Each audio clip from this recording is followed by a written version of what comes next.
सुप्रभात मित्रों एवं प्रिय छात्रों। एक बार पुनः इस शंकराचार्य कोचिंग सेंटर में आपका स्वागत करता हूं और यह आशा करता हूं कि पिछले सत्र में हमने जो कुछ भी पढ़ा है संज्ञा के बारे में, संज्ञा की भूमिका का अध्ययन हमने जो किया है उसका आप लोगों ने बड़े ही विनम्रता के साथ अध्ययन कर चुके होंगे और आगे अब हम लोग इस सत्र को आगे बढ़ाएंगे जिसके अंतर्गत हम संज्ञा के भूमिका को आगे बढ़ाते हुए उसके प्रकार में प्रवेश करेंगे। कल जैसा कि हम लोगों ने समझ लिया है कि संज्ञा एक विकारी है और विकारक इसके कौन कौन से हैं, तो लिंग, वचन और कारक। अब तक हम लोगों ने कुछ चीजें पढ़ ली, उसको एक बार रिवाइज करते हुए चलेंगे। आइए कहते हैं कि हम लोगों ने कल पढ़ा कि संज्ञा क्या होता है। तो हमने बताया संज्ञा एक विकारी शब्द है। कैसा शब्द है? संज्ञा एक विकारी शब्द है जिसके जो विकारक हैं, विकारक वो कौन कौन से हैं? ये तीन है हमारे पास। पहला है लिंग, दूसरा है वचन, तीसरा है कारक। ये आपके तीन विकारक हैं। किसके? संज्ञा के। आगे ये चलते हैं, इसको एक बार थोड़ा सा बता देते हैं क्या होता है कि चूंकि संज्ञा एक विकारी शब्द है, विकारी यानी जिसमें परिवर्तन होता है, और अविकारी अर्थात जिसमें परिवर्तन नहीं होता है। विकारक यानी कि जो विकार करने का हेतु है, विकार करने का जो कारण है, किस कारण से परिवर्तन हो रहा है या किन आधारों पर परिवर्तन हो रहा है, अथवा किन चीजों के या किन तत्वों के कारण या उसके अनुसार परिवर्तन हो रहा है, उसे हम क्या कहते हैं? क्या कहते हैं? विकारक कहते हैं। क्या कहते हैं? विकारक कहते हैं। अब इसी बात को आगे हम लोग बढ़ाएंगे कि संज्ञा शब्द के बारे में इतनी बातें जान लिए थे और अब आगे चलेंगे तो इसमें हम समझेंगे सबसे पहला जो शब्द है संज्ञा। संज्ञा क्या होता है हमने बता दिया। अब लेकिन देखते हैं कि संज्ञा में क्या क्या शामिल होते हैं। क्योंकि जानते हैं कि संज्ञा शब्द कैसे मिलकर बना है, तो सम प्लस ज्या धातु से मिलकर बना हुआ है। कल हमने इसके बारे में भी चर्चा किए थे और यहाँ पर मैंने बताया था सम का तात्पर्य होता है सम्यक प्रकार से। क्या होता है? सम्यक प्रकार से। ज्या का मैंने तात्पर्य बताया था जानना। क्या बताया था? जानना। यानी इस प्रकार से जो संज्ञा का अर्थ निकला हमारे पास, उसका मतलब हो गया सम्यक प्रकार से, सम्यक प्रकार से पदार्थों को जानना। सम्यक प्रकार से पदार्थों को जानना। अब चूंकि जानते हैं किसी भी पदार्थ को कैसे जानेंगे, पहले उसके नाम को जानेंगे ना। किसी भी पदार्थ को जानने का पहला जो तरीका होता है या पहला जो चरण है वो उसके नाम से ही तो शुरू होता है। यदि हमारे बारे में परिचय जानना है तो हमारा पहले नाम जानना पड़ेगा आपको। हमारे नाम से आपके अंदर जो विचारधाराएं विकसित होंगी वो हमारे नाम से पहले शुरुआत होगा उसका। यानी कि नाम पर प्रधान होता है और नाम में शक्ति भी होती है। इस नाते से संज्ञा का तात्पर्य क्या हो जाएगा? सम्यक रूप से पदार्थों को जानना। और सम्यक प्रकार से पदार्थों को जानना अर्थात इसका मतलब क्या निकल रहा है? किसके द्वारा जाना जाता है? तो किसी भी पदार्थ के नाम के द्वारा। किसके द्वारा? हम नाम के द्वारा जानते हैं कि संज्ञा वह पदार्थ क्या है। ठीक है, उस नाम के द्वारा हम समझते हैं कि वह पदार्थ कैसा है, उसके गुण धर्म कौन कौन से हैं, उसमें क्या क्या चीजें शामिल होती हैं, किन किन चीजों से मिलकर बना है, या वह किस भाव को प्रकट करता है, यह सब बातें हमें उसके नाम के द्वारा, जैसे मान लीजिए हम लिख रहे हैं कि ये कोई मीठा का मैंने नाम लिख दिया। अब मैंने मीठा लिख दिया तो इसके नाम के द्वारा, यह किसी पदार्थ का नाम है, यह चूंकि किसी पदार्थ का नाम है और इस पदार्थ के नाम में मीठा के द्वारा हमें परिलक्षित हो रहा है, हमें ज्ञात हो जा रहा है, हमें पता चल जा रहा है क्या कि मीठा, इसमें कहीं ना कहीं मिठास होगी। पहली बात तो हमने ये समझ लिया कि इसमें कहीं ना कहीं मिठास होगी। दूसरी बात, इसमें जो पदार्थ होंगे, इसमें जो पदार्थ होंगे वह भी कहीं न कहीं मिठास के गुण को ग्रहण किए होंगे। क्या किए होंगे? मिठास के गुण धर्म को ग्रहण किए होंगे।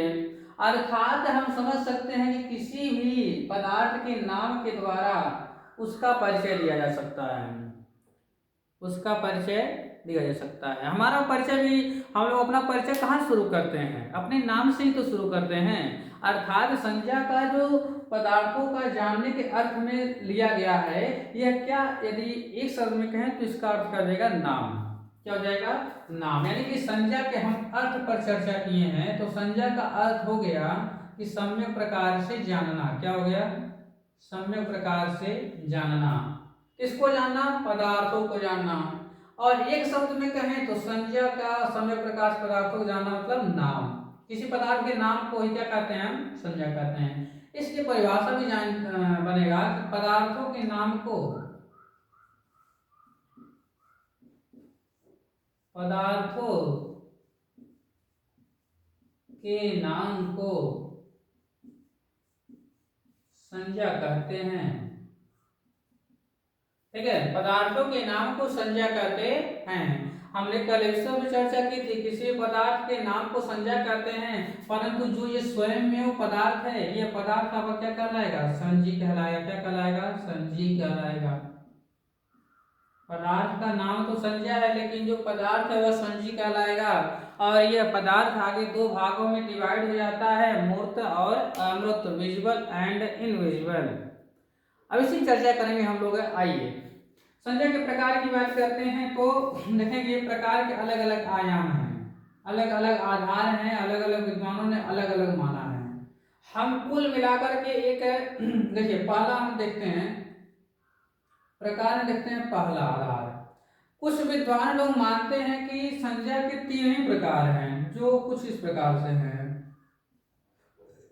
व्यक्तिवाचक, दूसरा जातिवाचक, और तीसरा है भाववाचक। और ये जो विद्वान है ये आधुनिक वैयाकरण को मानते हैं। कौन मानते हैं? आधुनिक वैयाकरण।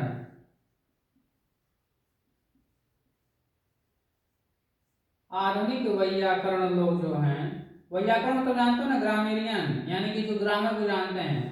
आधुनिक वैयाकरण लोग मानते हैं कि संज्ञा के केवल तीन प्रकार होते हैं, व्यक्ति, जाति और भाव।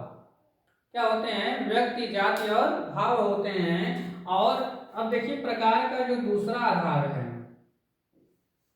क्या है? प्रकार का जो दूसरा आधार है वह लोग मानते हैं कि ये 5 प्रकार का होता है, जो निम्नलिखित प्रकार से कुछ निम्नवत है। पहला है व्यक्तिवाचक, दूसरा है जातिवाचक, तीसरा है भाववाचक, उसके बाद द्रव्यवाचक, उसके बाद समूहवाचक।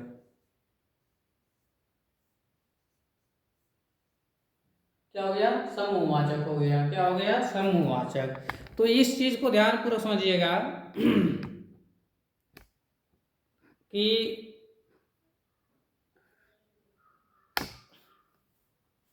समूहवाचक, ये 5 प्रकार के जो संज्ञा हैं, ये प्राचीन वैयाकरण को मानते हैं। कौन लोग मानते हैं?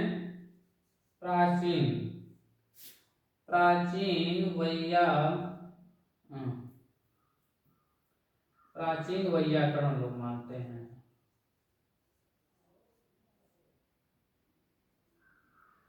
देखिए हमने दो मान्यताएं बताई। पहली मान्यता ये रही कि प्राचीन जो वैयाकरण लोग हुए हैं, वैयाकरण यानी कि व्याकरण को जानने वाले लोग को हम कहते हैं वैयाकरण कहते हैं, ठीक है। जो प्राचीन वैयाकरण लोग हुए जैसे कामता प्रसाद गुरु जी हो गए, ये जितने भी कामता प्रसाद, भोलानाथ तिवारी, ये जितने भी व्याकरण लोग प्राचीन समय में हुए हैं, उन्होंने बताया है कि संज्ञा 5 प्रकार की होती हैं, जिसके अंतर्गत व्यक्तिवाचक, जातिवाचक, भाववाचक, समूहवाचक और द्रव्यवाचक होते हैं। इसी बात को आधुनिक वैयाकरण लोग कहते हैं कि संज्ञा केवल 3 प्रकार की होती है। कौन कौन सी? तो व्यक्तिवाचक, जातिवाचक और भाववाचक संज्ञा होती है। अब इसी बात को हमें अब अपने अनुसार समझना है कि इन दोनों क्लासिफिकेशन में, वर्गीकरण में क्या विषमताएं हैं, क्या समताएं हैं। क्या यदि ये लोग कह रहे हैं तो क्या इनकी जो अवधारणा थी क्या सही थी अथवा गलत थी, या ये गलत है ये सही है, इन सभी बातों को आप लोग विचार विमर्श करेंगे। अब देखिए, जो हम अपना दिमाग लगाते हैं, ठीक है, हम सभी लोग अपने मस्तिष्क से विचार करते हैं कि देखिए कुछ चीजें होती हैं जिनके द्वारा हम अभी समझ सकते हैं। जैसे मान लीजिए लिखा हुआ है गाय, क्या लिखा हुआ है? गाय। अच्छा, इसके पहले यदि हम कह दें जानवर, क्या लिखा हुआ है? जानवर। क्या हो गया? जानवर कह दिया। या मान लीजिए हम कह दिए गाय के टुकड़े, टुकड़े या मांस कर दूं मैं, ऐसे गाय हटाइए, यहाँ कोई किसी अलग जानवर का नाम लीजिए, जैसे मान लीजिए कुत्ता। कोई एक जानवर है या कुत्ता है जो पहले देखिए जानवर के बाद में कुत्ता है, कुत्ता के बाद मांस आया। हम दो चीजें समझना चाहते हैं। जातिवाचक क्या होता है? जातिवाचक मतलब कि पूरे जिससे जाति का बोला जाए, जिससे कहने मात्र से हमें सभी उस बारे में से, मान लीजिए यदि हम कह दिए विद्यार्थी, तो विद्यार्थी हमारा जैसे एक संबोधन में कह रहे हैं कि सभी विद्यार्थियों को बड़े ही लगन से पढ़ना चाहिए, तो क्या मैं किसी एक पार्टिकुलर व्यक्तिगत रूप से किसी एक विद्यार्थी को, बच्चे को मैंने कहा? नहीं कहा। विद्यार्थी शब्द अपने आप में एक समूह को बांध रहा है। किसको बांध रहा है? समूह को। क्योंकि वहां पर विद्यार्थी जब, चूंकि जानते हैं यदि एक वचन से बहुवचन हो गया तो वह व्यक्ति जो बहुवचन की श्रेणी में शब्द आएंगे वह कहीं कहीं समूह को दर्शाएंगे। किसको दर्शाएंगे? समूह को दर्शाएंगे। अब जब समूह को दर्शा रहे हैं तो कहीं ना कहीं हम समझ सकते हैं कि जो विद्यार्थी शब्द है यह पहले तो जाति बता रहा है। क्या बता रहा है? जाति बता रहा है। फिर उसके और थोड़ा सा गहराई में उतरेंगे तो हम समझ पा रहे हैं कि जो विद्यार्थी है वह जाति को सर्वप्रथम बता रहा है, परंतु उसके साथ ही साथ वह समूह को भी बता रहा है। क्या कर रहा है? समूह को भी बता रहा है कि इसमें कितने लोग हैं, इनकी संख्या कितनी है, एक है, दो है अथवा बहुत सारे हैं। तो विद्यार्थी कहने मात्र से हम समझ सकते हैं कि यहाँ पर बहुत सारे लोग की बात चर्चा कर रहे होंगे। अब जब बहुत लोगों की चर्चा हो रही है तो इसमें कोई संशय नहीं रहे कि यहाँ की समूह का बोध हो जाएगा, यानी कि जाति में कहीं ना कहीं समूहवाचक आ जा रहा है। हम इसी प्रकार से देखें पानी, या पानी कहने मात्र से हम समझ सकते हैं कि संसार में जितने भी पानी शुद्ध होते हैं या पानी शुद्ध होता है, यदि हम कहें पानी शुद्ध होता है तो हमारे केवल घर का जो पानी होगा केवल शुद्ध नहीं होता है, दूसरे के घर में जो पानी होगी तो शुद्ध होगा। तो जाति बोध कराने बनाया। जाति का तात्पर्य होता है कि जिससे हमें सब कुछ है, मतलब कि एक आंकड़ा ऐसा मिल जाए जिसके द्वारा हम सबको संबोधित कर सकते हैं, उसे हम कहते हैं जाति। जाति का तात्पर्य यह है कि संबोधन वक्त, संबोधन शब्द है, जान लीजिए एक प्रकार का। तो यदि हमने पानी कह दिया तो पानी कहने मात्र से हमें पता चल जा रहा है कि पानी हमारे घर का ही केवल स्वच्छ नहीं है, आपके घर का भी स्वच्छ है, दूसरे का घर के भी स्वच्छ है। संसार में जितने भी पानी कह रहे हैं तो सभी पानी का। जैसे मैंने हमने कह दिया कि घोड़े घास चरते हैं, तो क्या मेरे घर का केवल घोड़ा घास चरेगा? क्या दूसरे घर का वो क्या नाम है बिस्कुट खाएगा? क्या वो घास चरना छोड़ देगा? नहीं। तात्पर्य ये है कि घोड़े कहने से हमें इस संसार में जितने भी घोड़े हैं उन सभी का बोध हो जाता है, यानी पूरी जाति का बोध हो जाता है।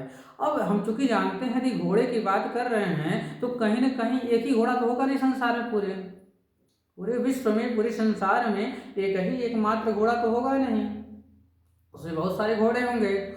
इस संसार में बहुत सारे घोड़े नहीं हो रहे हैं, यानी कहीं ना कहीं वो समूह को भी निर्देशित कर रहा है, इंडिकेट कर रहा है, यानी कि जाति में ही कहीं ना कहीं समूह आ जाता है। क्या जाता है? समूह आ जाता है। और दूसरी बात ये, तो चूंकि पदार्थ में ये क्या नाम है, प्राणी में आते हैं, इस तरह से समूहवाचक में गणना कर लिए गए हैं। और कुछ चीजें ऐसी होती हैं जो कह सकते हैं कि हम लोग पदार्थ के रूप में संज्ञा होती है, द्रव्य में होती हैं। जैसे पानी के मैंने नाम लिया, तो पानी भी एक प्रकार का समूह ही है, जातिवाचक है, समूह नहीं कहेंगे, जातिवाचक है, परंतु कहीं न कहीं उसमें पानी की भी जात होती है। जैसे जानवर है, जानवर जात वाले समझा है, लेकिन जानवर में बहुत सारे प्रकार होते हैं। कुत्ते का दे तो कुत्ते का अलग प्रजाति हो गया, गाय करी तो गाय की अपनी एक अलग प्रजाति हो गई, बिल्ली की मैंने कह दिया तो बिल्ली की अपनी एक अलग प्रजाति हो गई। यानी जातिवाचक में कई सारे प्रकार हमको देखने को मिलते हैं। उसी प्रकार से जातिवाचक में एक प्रकार तो बनता है समूहवाचक। क्या बनता है? समूहवाचक है। और दूसरी जो बात होती है उस जातिवाचक में ही, इसे पानी का मैंने लिया, ये पानी क्या है? पदार्थ है। क्या है? पदार्थ है। और चूंकि ये पानी जो पदार्थ है ये कई प्रकार से होते हैं, अलग अलग जगह के पानी अलग अलग हो सकते हैं, हो सकते नहीं हो सकते हैं, हो सकते हैं, लेकिन इनकी जो जाति है पानी, चाहे आप बिस्लेरी का पानी पीजिए, चाहे टंकी का पानी पीजिए, चाहे आरओ का पानी पीजिए, कहीं का पानी पीजिए, तो वह क्या पानी सब हट जाएगा? नहीं, पानी ही पी रहे हैं, लेकिन उनकी वो अलग अलग खासियत हो जा रही है ना, कि वह बिस्लेरी का पानी पी रहा है, वह नल का पानी पी रहा है, वह कुएं का पानी पी रहा है, वह टैप का पानी पी रहा है। तो ये अलग अलग क्लासिफिकेशन उसमें मिल जा रहे हैं।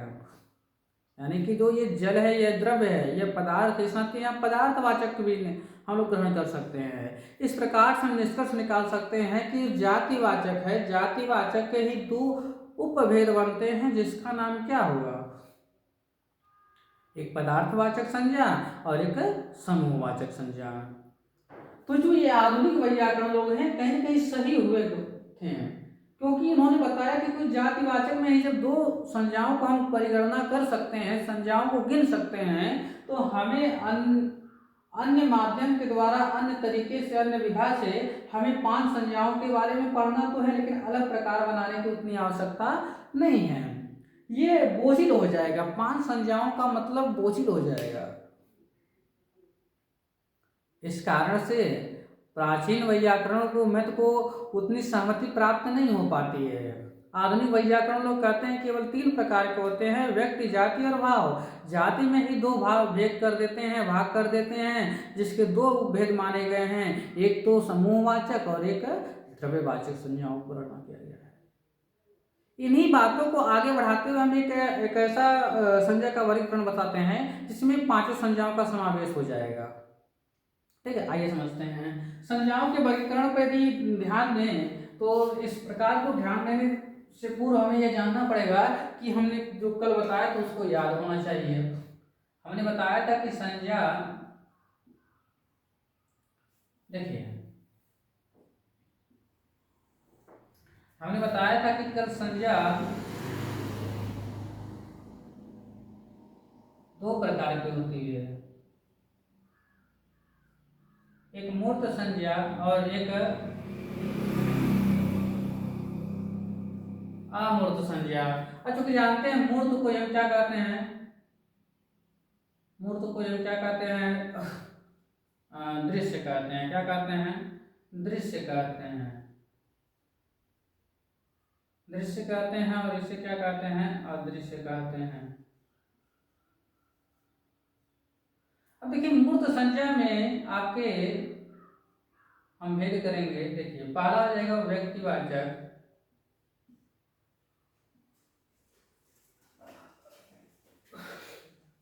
दूसरा हो जाएगा जातिवाचक, ठीक, अब ये अमूर्त में एक भाग हो जाएगा, ये हो जाएगा भाववाचक।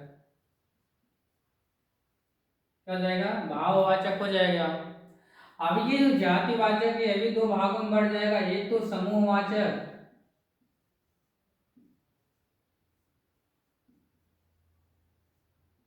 और एक क्या हो जाएगा आपका? पदार्थ या द्रव्यवाचक।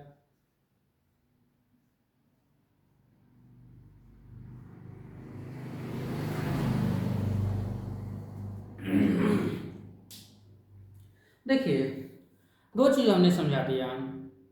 पहला तो कि संज्ञा दो प्रकार का होता है, एक मूर्त संज्ञा, एक अमूर्त संज्ञा।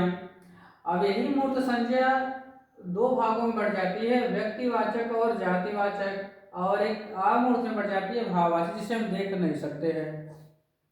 और आगे चलता है समूहवाचक और पदार्थ या द्रव्यवाचक संज्ञाओं में बदल जाता है। तो यह है आपका संज्ञाओं का वर्गीकरण। क्या होता है? संज्ञा इस प्रकार से वर्गीकृत होते हैं। ठीक है, अब इसी बात को आगे बढ़ाएंगे क्योंकि कुछ विद्वान और मानते हैं कि संज्ञा दो प्रकार। अच्छा समझ लीजिए इसको व्यक्तिवाचक, जैसे मान लीजिए हम उदाहरण लेते हैं, जैसे राम, श्याम, गीता,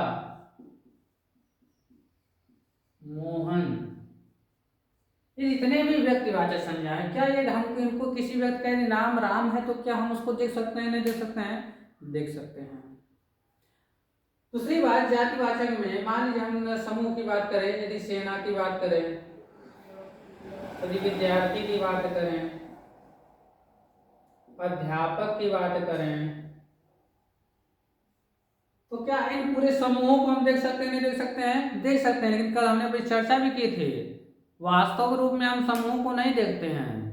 वास्तविक रूप में तो हम वहाँ जनसंख्या को देखते हैं, परंतु दार्शनिक दृष्टिकोण पे नहीं विचार करना है हमको, लोग को हमको व्याकरण की दृष्टि देखना है। तो समूह में सेना, विद्यार्थी, अध्यापक है। पदार्थ में क्या हो जाएगा? पानी चलेगा, पानी, सब्जियां, या मान लीजिए पनीर, मेज, कुर्सी इत्यादि सब हो जाएंगे। अब ये सभी चीज देखते हैं, इसका क्या मूर्त संज्ञा अथवा दृश्य संज्ञा कहते हैं, और इनकी हम गणना कहीं कहीं कर सकते हैं, इस नाते से हम गणनीय संज्ञा भी कह देते हैं। अब इसको समझाते हैं। भाववाचक में जैसे प्रेम, घृणा यानी नफरत, लिख लीजिए, नफरत, लगाव, मुस्कुराहट या मुस्कान। ठीक है, अब देखिए मुस्कान भी कई बार है व्यक्तिवाचक बन जाएगा, वो बात अब इस पर चर्चा करेंगे आगे सत्र में। आज हम लोग केवल चर्चा करना है केवल प्रकार पे, कि संज्ञा के प्रकार कौन कौन से बन सकते हैं। ठीक है, संज्ञा के प्रकार मैंने देख लिया कि संज्ञा मुख्य रूप से मोटी मोटा रूप में देखेंगे तो संज्ञा दो प्रकार की हो गई, एक मूर्त संज्ञा और एक अमूर्त संज्ञा। मूर्त संज्ञा दो भागों में बढ़ती है, व्यक्ति और जाति में, और अमूर्त एक भाग में बढ़ती है जिसका नाम है भाववाचक में। कुछ विद्वान लोग इसी संज्ञा को हम दो भागों में और देखते हैं, जिसका नाम है गणनीय संज्ञा और एक होता है अगणनीय संज्ञा।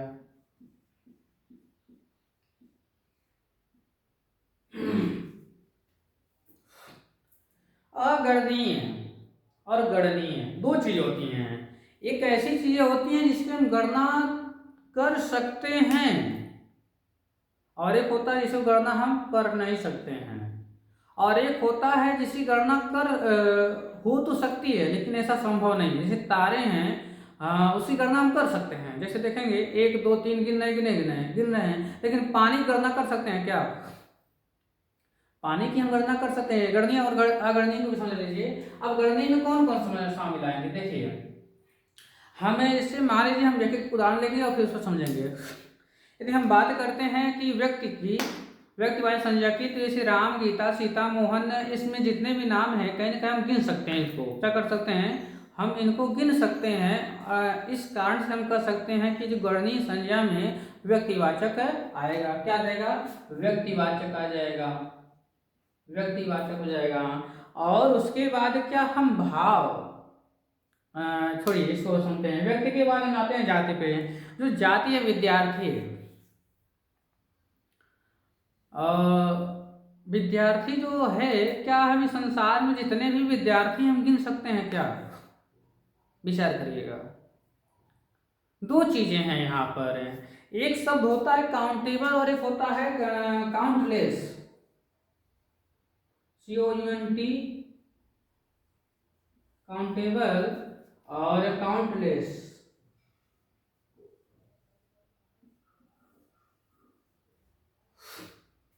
जैसे होता नहीं है, कुछ वस्तुओं का मतलब दाम होता है, उसको हम लगा सकते हैं, लेकिन कुछ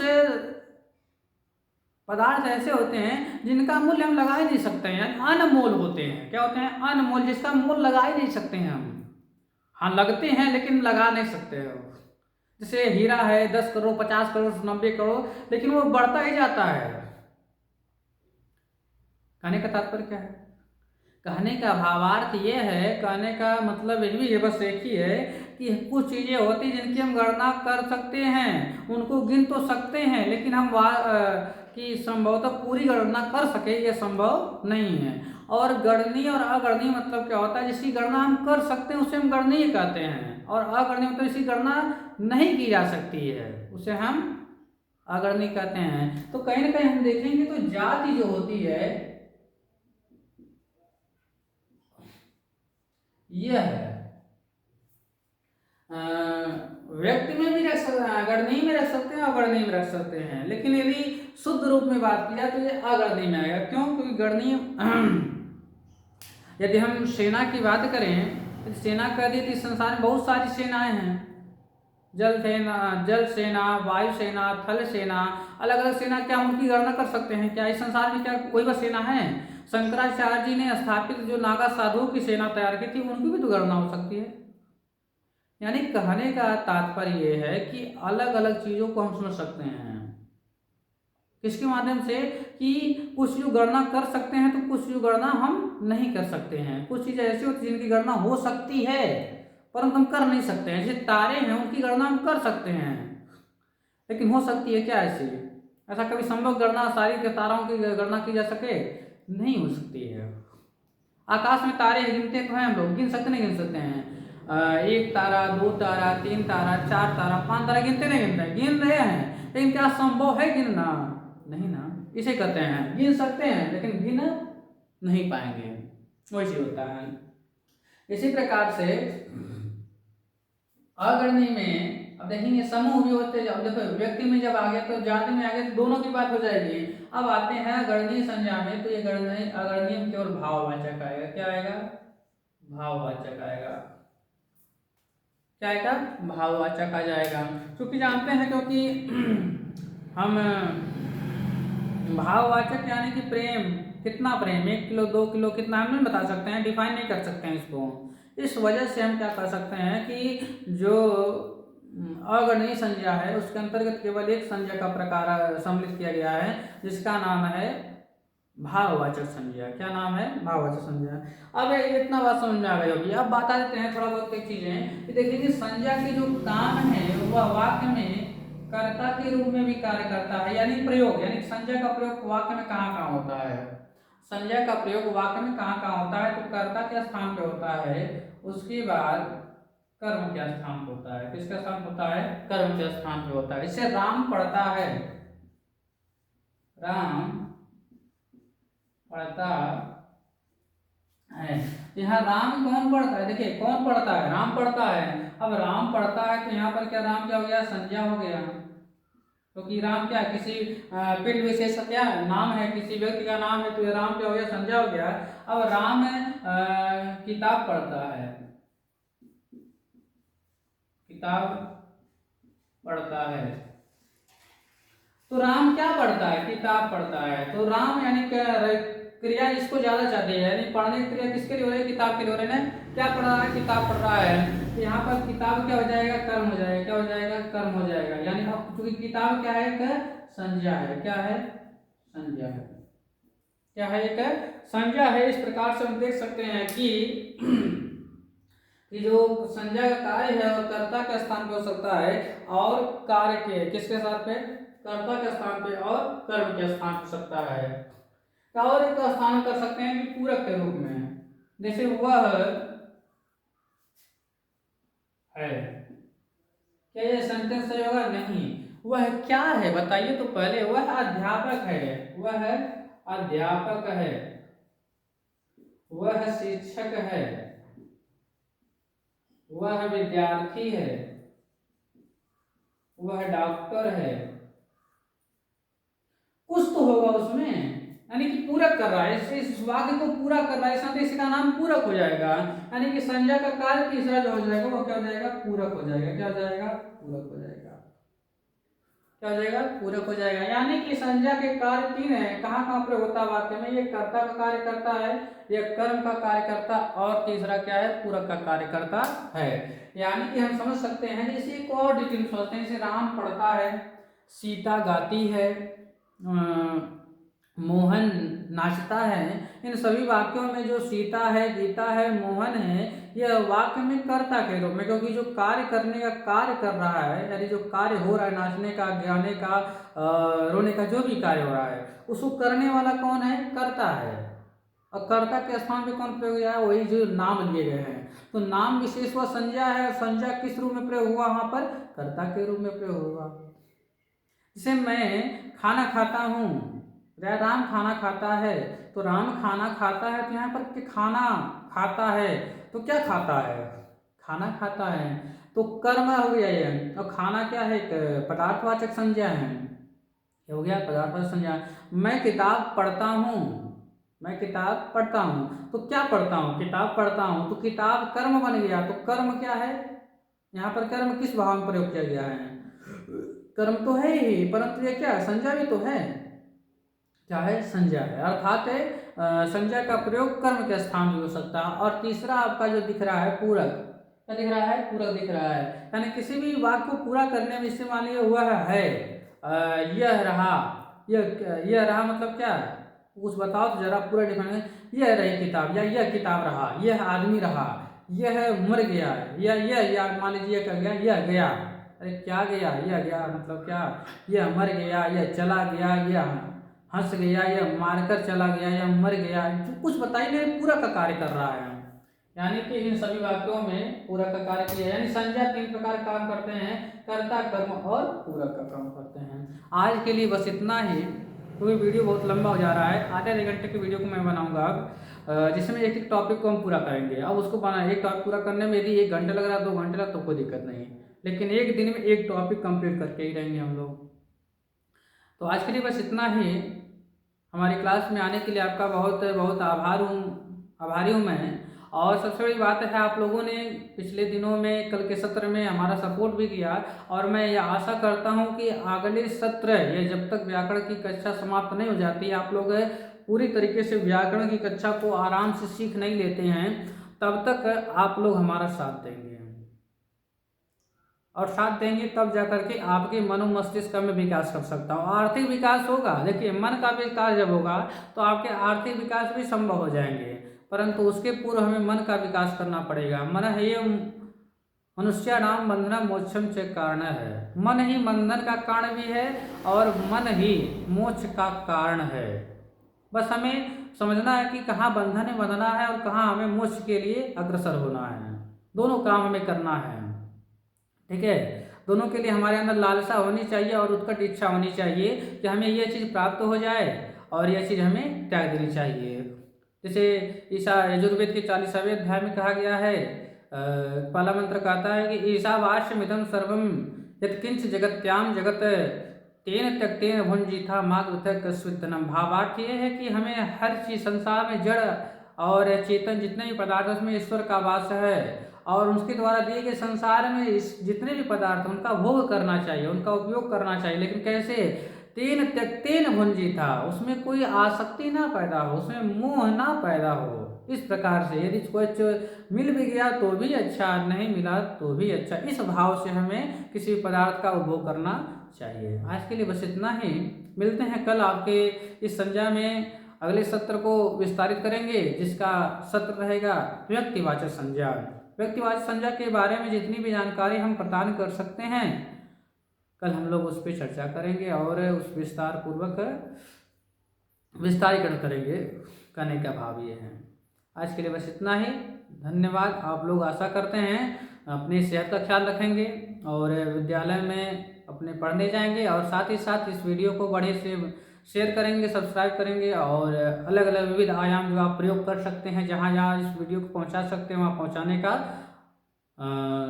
कार्य करेंगे। और मेरा इस चैनल जो है, मेरा इस चैनल को बढ़ाने में आगे आपका योगदान बनता रहेगा। ठीक है, आज के लिए बस इतना है। धन्यवाद।